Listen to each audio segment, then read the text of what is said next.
नमस्कार। इस वक्त के बुलेटिन के साथ हाजिर हूं मैं अनुपम। प्रदेश की हर छोटी बड़ी खबरों को लेकर लखनऊ से बड़ी खबर आ रही है। सीएम योगी की अहम बैठक जारी है।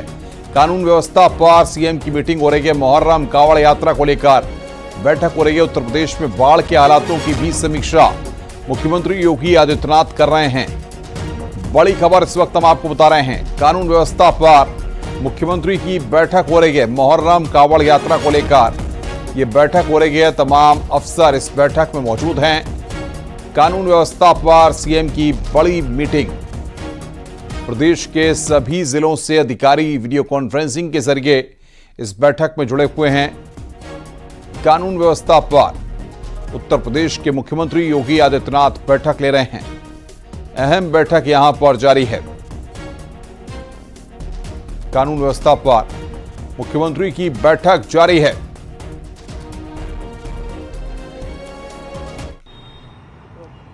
उत्तर प्रदेश के मुख्यमंत्री योगी आदित्यनाथ इस वक्त अपने 5 कालिदास मार्ग स्थित आवास पर एक अहम समीक्षा बैठक कर रहे हैं। मुख्यमंत्री इस समीक्षा बैठक में सबसे पहले उत्तर प्रदेश के कई जिलों में आई बाढ़ के दौरान की गई तैयारियों की समीक्षा कर रहे हैं और साथ ही साथ वहां पर मौजूद लोगों की सुविधाओं के लिए उठाए गए कदमों की भी समीक्षा कर रहे हैं। इसके साथ ही साथ सीएम इस समीक्षा बैठक में आगामी मुहर्रम, कांवड़ यात्रा, सावन जैसे त्योहारों को लेकर भी क्या तैयारी की गई है, इसकी भी समीक्षा बैठक कर रहे हैं। इसीलिए इस वक्त मुख्यमंत्री आवास पर, जहां मुख्यमंत्री योगी आदित्यनाथ के साथ उत्तर प्रदेश के मुख्य सचिव, डीजीपी, एडीजी, एलओ, वहीं मुख्यमंत्री के प्रमुख सचिव, गृह सचिव और जो अन्य विभाग के आला अफसर हैं, चाहे वो सिंचाई विभाग के प्रमुख सचिव हों, चाहे वो नगर विकास विभाग के प्रमुख सचिव हों या फिर ऊर्जा विभाग के आला अधिकारी हों, वो इस वक्त मुख्यमंत्री आवास पर मुख्यमंत्री योगी आदित्यनाथ के साथ इस समीक्षा बैठक में मौजूद हैं। जबकि जो फील्ड के अधिकारी हैं, चाहे वो एडीजी हो, आईजी हो, कमिश्नर हो, पुलिस कमिश्नर हो या फिर डीएम एसएसपी हो, वो वीडियो कॉन्फ्रेंसिंग के जरिए इस बैठक में जुड़े हुए हैं। मुख्यमंत्री एक एक कर सभी पुलिस और प्रशासनिक अधिकारियों से न सिर्फ बाढ़ को लेकर की गई तैयारियों की समीक्षा कर रहे हैं, बल्कि मुहर्रम, कांवड़ यात्रा और सावन जैसे आगामी त्योहारों पर भी कानून व्यवस्था को लेकर क्या क्या इंतजाम किए गए हैं, ऊर्जा व्यवस्था को लेकर क्या क्या इंतजाम किए गए हैं, इन तमाम चीज़ों की विधिवत समीक्षा करते हुए नजर आ रहे हैं। कैमरामैन अनिल के साथ राजीव प्रताप सिंह, न्यूज 18 लखनऊ। और अब बात करेंगे जगन्नाथपुरी की, जहां मंदिर के रत्न भंडार खोले जा चुके हैं और उनके अंदर रखा खजाना बाहर निकाला जा रहा है। इस खजाने और मंदिर के कमरों से जुड़े ऐसे कई राज सामने आ रहे हैं जो सबको हैरान कर रहे हैं। देखिए हमारी रिपोर्ट।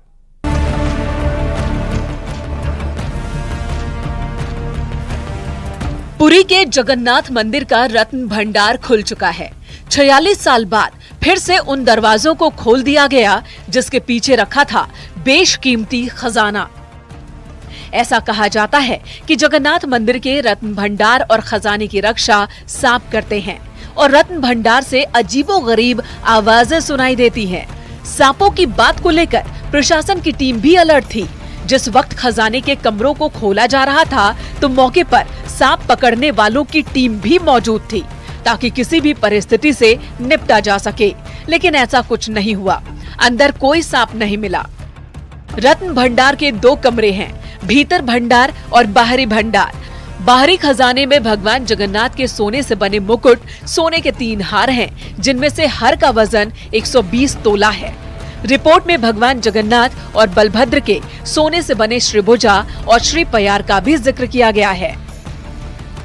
जो खजाना भीतर यानी कि अंदर के कक्ष में था, उसमें करीब 74 सोने के आभूषण हैं, जिनमें से हर का वजन 100 तोले से ज्यादा है।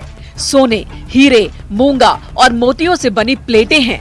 इसके अलावा 140 से ज्यादा चांदी के आभूषण भी खजाने में रखे हुए हैं।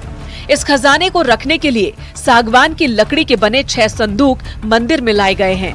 इन संदूकों की खास बात यह है कि इनमें अंदर की ओर पीतल की परत लगाई गई है ताकि खजाने को किसी तरह का कोई नुकसान न हो।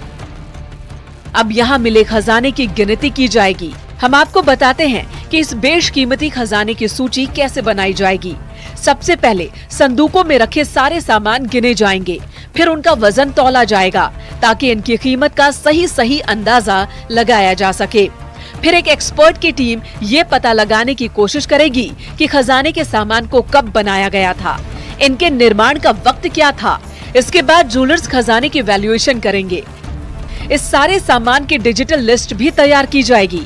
यानी खजाने को लेकर ऐसे कई राज हैं जो अभी सामने आने बाकी हैं। Bureau report, news 18।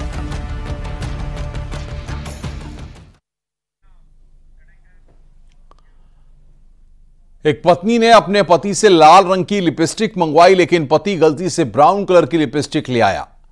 उसके बाद जो हुआ वो आप सोच भी नहीं सकते। देखिए हमारी रिपोर्ट।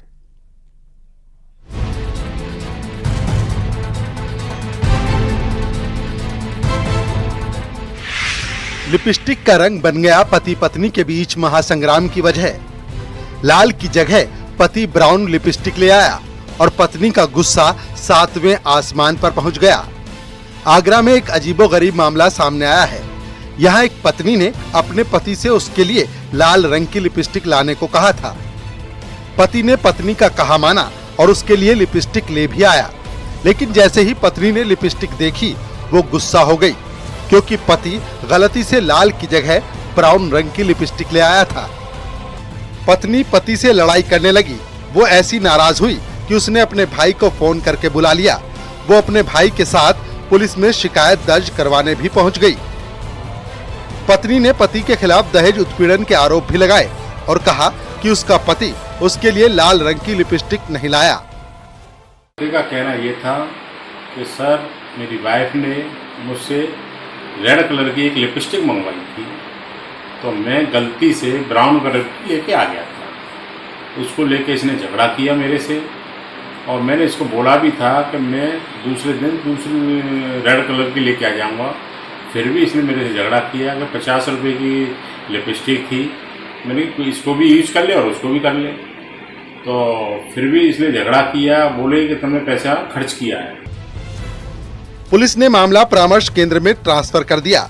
दोनों पति पत्नी को परामर्श केंद्र ले जाया गया, जहां काउंसलर्स ने दोनों को कई घंटे तक समझाया, जिसके बाद पत्नी का गुस्सा शांत हुआ। इस लड़की की 2023 में ही शादी हुई थी। वो मथुरा की रहने वाली है और उसका पति आगरा में रहता है। पहले वो पति को छोड़कर अपने मायके मथुरा चली गई थी, लेकिन जब पुलिस ने उन्हें आगरा में परामर्श केंद्र जाने को कहा तो वापस आगरा आई। फिलहाल दोनों के बीच मामला शांत हो चुका है। आगरा में एक बार फिर से पति पत्नी के विवाद की अनोखी वजह सामने आई है। पुलिस के बाद जब पति पत्नी का ये विवाद पहुंचा तो वह भी माथा पकड़ने पर मजबूर हो गए। हालांकि पुलिस ने अब इस पूरे मामले को परिवार परामर्श केंद्र में ट्रांसफर किया तो काउंसलर्स ने पति और पत्नी दोनों को बुलाया। जब बात की तो पत्नी ने आरोप लगाया कि उसने अपने पति से लाल रंग की लिपस्टिक मंगाई थी, लेकिन पति मैरून रंग की लेकर आया। हालांकि इतना ही नहीं, पति ने अपनी पत्नी से कहा भी कि वह लाल रंग की लिपस्टिक बाद में ला देगा, लेकिन पत्नी को मैरून नहीं बल्कि लाल चाहिए थी और उसी समय पर चाहिए थी। बात बिगड़ती चली गई, पत्नी अपने मायके आ गई। हालांकि मायके आकर पत्नी ने अपने ही पति के खिलाफ दहेज उत्पीड़न की झूठी शिकायत की। पुलिस ने मामला परिवार परामर्श केंद्र में ट्रांसफर किया। काउंसलर्स ने जब दोनों को बुलाया तो पत्नी और पति दोनों को समझाने का प्रयास किया। अब दोनों का समझौता करा दिया गया है और दोनों अपने घर चले गए हैं। जिस तरह लिपस्टिक के रंग को लेकर इस पति पत्नी के बीच मामला पुलिस तक जा पहुंचा, उसे सुनकर सब हैरान हैं। किसी ने नहीं सोचा था कि लिपस्टिक के रंग के चलते मामला इतना आगे बढ़ सकता है। अब सभी ये उम्मीद कर रहे हैं कि आगे इस पति पत्नी के बीच सब ठीक रहे। Kamir Qureshi, news 18, Agra.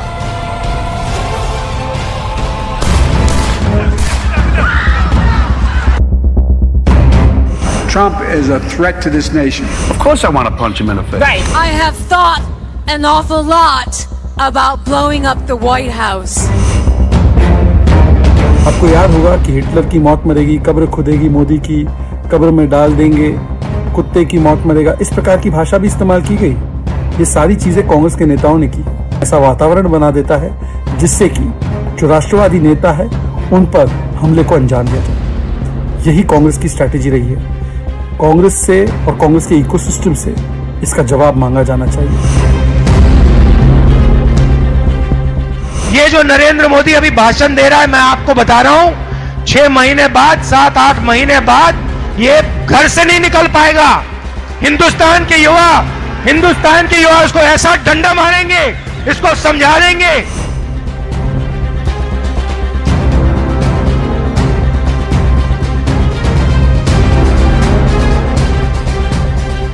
But we have people in this country who are dedicated to telling half the country that if Donald Trump wins an election, the country will end, the Constitution will go away, and so on and so forth.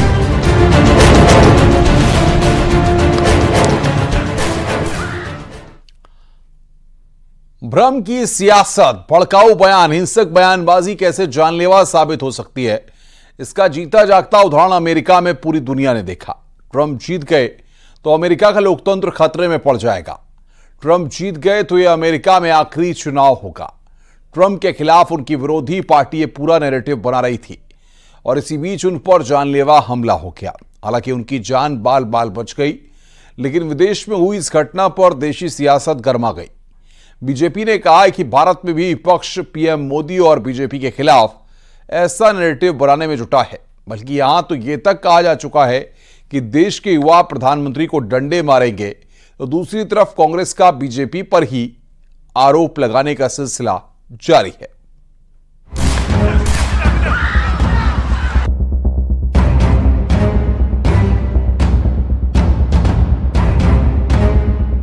पूर्व अमेरिकी राष्ट्रपति Donald Trump पर गोली चली, उनकी जान बाल बाल बची, लेकिन इसके बाद देसी सियासत गर्मा गई। लोकसभा में नेता प्रतिपक्ष राहुल गांधी ने इसकी निंदा करते हुए ट्वीट किया, मैं पूर्व अमेरिकी राष्ट्रपति डोनाल्ड ट्रंप पर हुए जानलेवा हमले से बहुत चिंतित हूं। इसके बाद बीजेपी आईटी सेल के चीफ अमित मालविया ने राहुल गांधी पर जोरदार वार करते हुए लिखा, ये पाखंड है। तीसरी बार असफल राहुल गांधी ने प्रधानमंत्री मोदी के खिलाफ हिंसा को बढ़ावा दिया है। देश ये कैसे भूल सकता है कि तत्कालीन कांग्रेस राज में पंजाब पुलिस ने जानबूझकर प्रधानमंत्री की सुरक्षा से समझौता किया था, जब उनके काफिले को फ्लाईओवर पर फंसा दिया गया था। इस ट्वीट के साथ अमित मालवीय ने राहुल गांधी के कुछ पुराने बयान भी ट्वीट किए। ये जो नरेंद्र मोदी अभी भाषण दे रहा है, मैं आपको बता रहा हूं, 6 महीने बाद, 7-8 महीने बाद ये घर से नहीं निकल पाएगा। हिंदुस्तान के युवा इसको ऐसा डंडा मारेंगे, इसको समझा देंगे। लगभग 600% जो हमारे यहाँ पर नेताओं की स्पीच है, हेट स्पीच, वो बढ़ गई हैं और उसमें मैक्सिमम लोग बीजेपी के लोग हैं। जब देश के प्रधानमंत्री सारा दिन हिंदू मुसलमान, मुजरा, मंगलसूत्र, भैंस और ज्यादा बच्चे वाले इन चीजों पर वोट मांगते हो। बीजेपी का आरोप है कि जैसे भारत में ये भ्रम फैलाया जा रहा है कि संविधान खतरे में है, ठीक ऐसा ही दुष्प्रचार अमेरिका में डोनाल्ड ट्रंप के खिलाफ हो रहा है, जिसके बाद उन पर जानलेवा हमला हुआ। But we have people in this country who are dedicated to telling half the country that if Donald Trump wins an election, the country will end, the Constitution will go away, and so on and so forth. उधर BJP पर पलटवार करते हुए कांग्रेस के पवन खेड़ा ने कहा, नेताओं की सुरक्षा के मुद्दे पर सस्ती सियासत नहीं होनी चाहिए।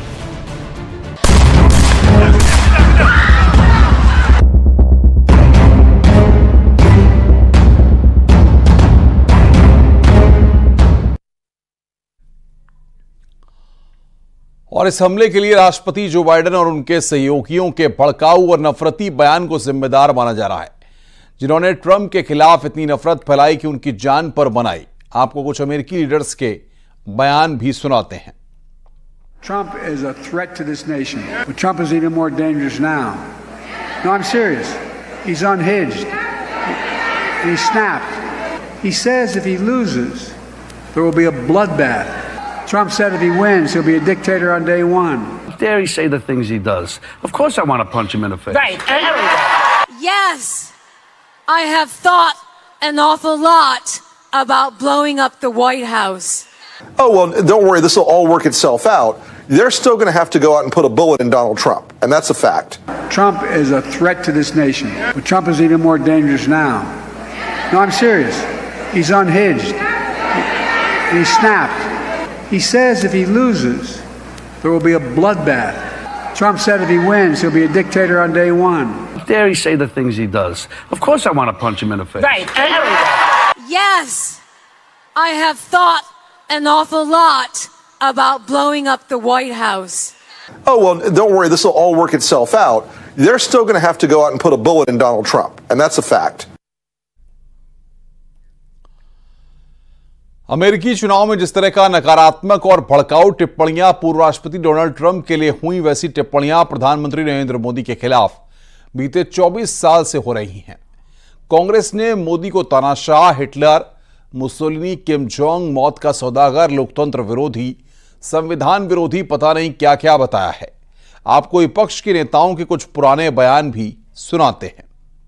आप देखना, ये जो नरेंद्र मोदी अभी भाषण दे रहा है, मैं आपको बता रहा हूं 6 महीने बाद, 7-8 महीने बाद ये घर से नहीं निकल पाएगा। हिंदुस्तान के युवा इसको ऐसा डंडा मारेंगे, इसको समझा देंगे। हम लाठी धरैया आदमी चाहिए, नरेंद्र मोदी के मूड फोरैया आदमी चाहिए, और रात दिन तंग करके यहाँ ले चीन भेजने वाला आदमी चाहिए। नरेंद्र मोदी तेरा वही हाल होगा, फिर आप क्या बोलेंगे कि जैसे की मौत होती है ऐसे नरेंद्र मोदी की मौत होगी। मोदी हिटलर की राह चलेगा तो हिटलर की मौत मरेगा, ये याद रख लो मोदी। वहीं न्यूज 18 से बातचीत में दिल्ली कांग्रेस के अध्यक्ष देवेंद्र यादव ने कहा कि हिंसा की कोई जगह नहीं है। कांग्रेस पार्टी हिंसा में विश्वास नहीं करती, चाहे वो डोनाल्ड ट्रंप पर हमला हो या कहीं और। हमारी लीडरशिप ने हमेशा इसकी भर्त्सना की है।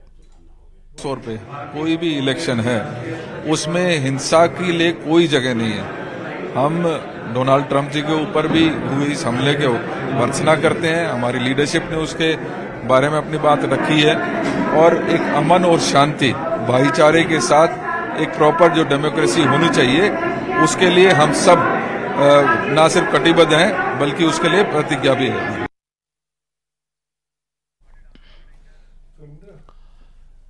क्या आप भी एक्रेलिक नेल्स यानी कि नकली नाखून लगाती हैं? ये देखने में बेहद खूबसूरत होते हैं लेकिन आपको बीमार भी कर सकते हैं। देखते हैं हमारी रिपोर्ट।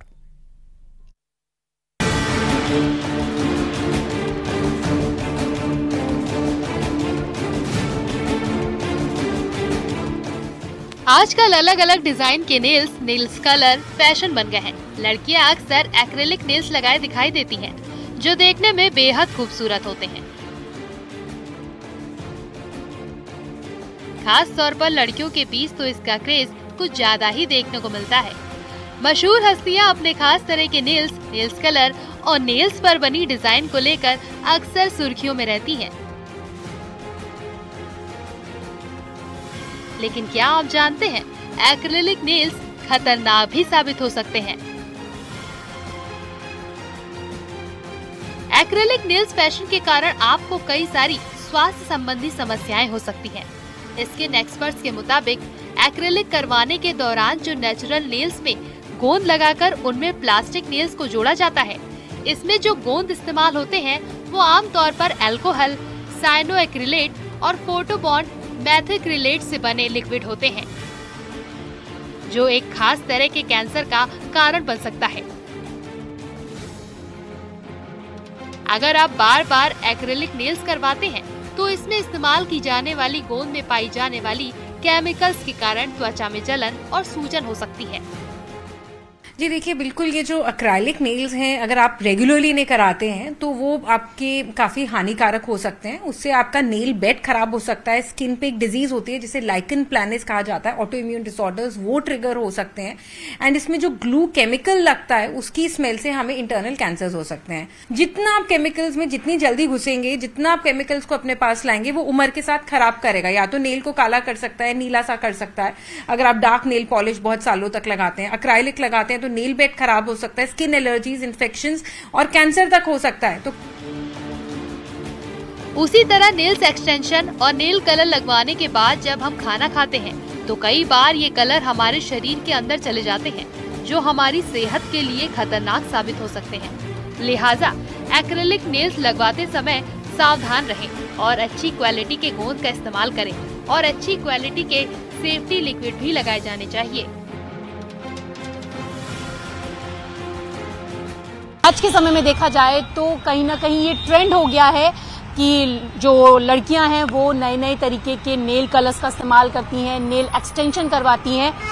और नेल एक्सटेंशन के बाद आपके जो नाखून हैं वो सुंदर तो हो जाते हैं, लेकिन कभी आपने सोचा है कि इस नेल एक्सटेंशन के साथ आप कहीं ना कहीं कैंसर जैसी बीमारी को भी जो उत्पन्न हो सकती है, यानी कि कैंसर जैसी बीमारी का खतरा भी बढ़ सकता है। जी हाँ, नेल एक्सटेंशन कराते समय जो प्लास्टिक के नाखून हैं वो एक खास तरीके की गोंद से चिपकाए जाते हैं, और ये जो गोंद होती है इसमें कई तरीके के ऐसे केमिकल्स होते हैं, तो थोड़ा सा सावधान हो जाएं। कैमरा पर्सन प्रहलाद के साथ रचना, न्यूज़ 18 दिल्ली। रुक रहे हैं यहां पर ब्रेक के लिए। खबरों का सिलसिला लगातार जारी है। आप देख रहे हैं न्यूज़ 18 उत्तर प्रदेश उत्तराखंड।